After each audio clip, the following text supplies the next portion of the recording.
الواحد نفتخر بكل الشيء اللي نعملوا فيه، وشعبنا يفتخر، والشمس ما تقدرش تتغطى بالغربال. ما أنجزته الثورة الجزائرية في 15 سنة وما أنجزه الآخرون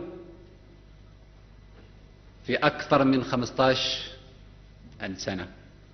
نفتخر بكل هذا اليوم، ونفتخر به غدا، ونفتخر به بعد غد.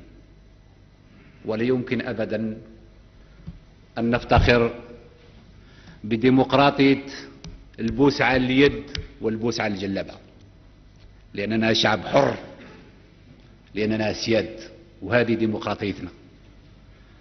هذه ديمقراطيتنا، وشعبنا على كل حال يفتخر بها، لأنها حررته من الاستغلال، حررته من الاستعباد، حررته من التبعية، حررته من أي نفوذ أجنبي. نفتخر